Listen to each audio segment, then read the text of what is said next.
Magandang umaga, Pilipinas. Narito ang latest sa lagay po ng ating panahon.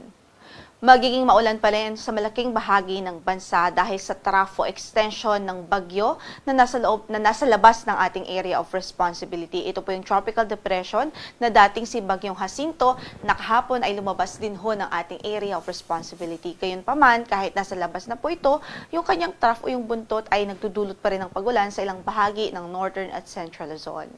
Meanwhile, yung southwest monsoon o habagat ay patuloy ding nakakaapekto sa bansa sa kanlurang bahagi ng Luzon, sa Visayas at Mindanao at nagdudulot pa rin ito ng significant na mga pagulan sa kanlurang bahagi ng Katimugang Luzon sa halos buong Visayas at northern portion ng Mindanao.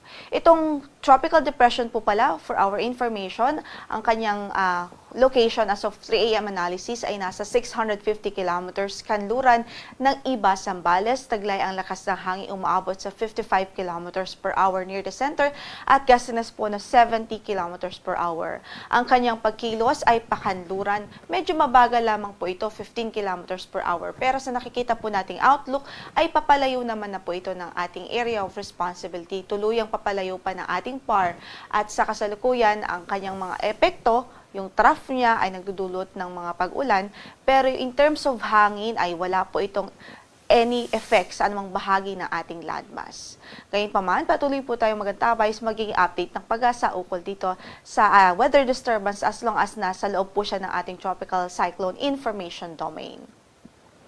Samantala, in effect pa rin ang weather advisory natin sa ilang lalawigan tulad dito sa Palawan at Occidental Mindoro, kung saan ay inaasahan po natin ng 50 to 100 millimeters of rainfall within today po yan. So possible pa rin yung mga localized flooding dahil sa mga pag-ulan na dulot ng habagat o southwest monsoon.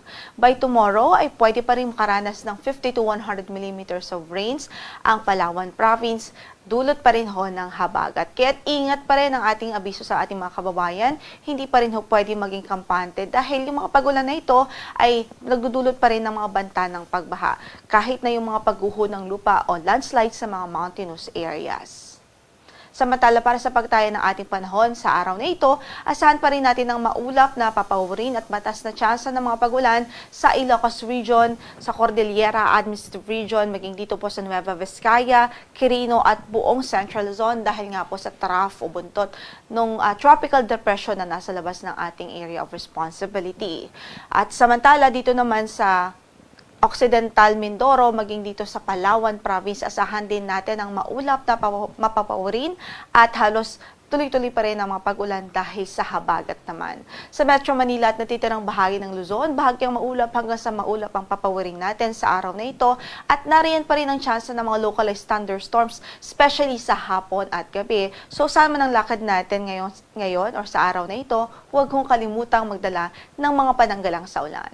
Para sa ating temperatura sa Metro Manila, mula 25 hanggang sa 32 degrees Celsius, gayon din sa Tuguegarao City, 25 to 31 degrees Celsius naman, sa Lawag City, 17 to 23 degrees Celsius naman ho sa Baguio, habang 23 to 31 degrees Celsius sa Tagaytay at 24 to 32 degrees Celsius naman ho sa Legazpi City. Samantala, para sa pagtaya ng ating panahon sa Kabisayaan, asahan nga natin maulap pa rin ang papawirin doon at may tsansa pa rin ng mga pag-ulan dahil po sa habagat o southwest monsoon. Kasama dyan yung na-mention ko kanina lamang ay ang Palawan kung saan makakaranas pa rin ng maulap na papawirin at mga kalat-kalat na pagulan at pagkidlat pagkulog, maging dito sa Occidental Mindoro, kasama po ang Zamboanga Peninsula at ang Dinagat Islands. So, epekto po yan ng habagat o southwest monsoon. The rest of Mindanao, generally ay bahagyang maulap hanggang sa maulap ang papawirin at may tsansa pa rin ng mga localized thunderstorms dahil po sa southwest monsoon. Para naman sa pagtaya ng ating temperatura sa Metro Cebu from 25 to 30 degrees Celsius ang magiging agwat ng temperatura. Gayon din ho sa Iloilo City, 25 to 31 naman sa Tacloban, 24 to 30 sa Puerto Princesa City, 25 to 29 degrees Celsius sa Kalayaan Islands, sa Zamboanga po ay 24 to 31 degrees Celsius at maging sa Cagayan de Oro naman ay 23 to 31 degrees Celsius at sa Davao ay 25 to 32 degrees Celsius ang magiging agwat ng temperatura. Wala rin po tayong gale warning ngayon sa anumang bahagi ng ating mga baybaying dagat, pero ingat pa rin sa ating mga mandaragat, especially po dito sa Northern Luzon kung saan ay inaasahan natin ng moderate o katamtaman na pag-alon ng kondisyon ng karagatan. Samantala, ang sunrise natin for today is 5:44 in the morning at lulubog ang araw mamaya sa ganap na 6:10 ng hapon. Ito po si Lori de la Cruz Galicia. Magandang araw po.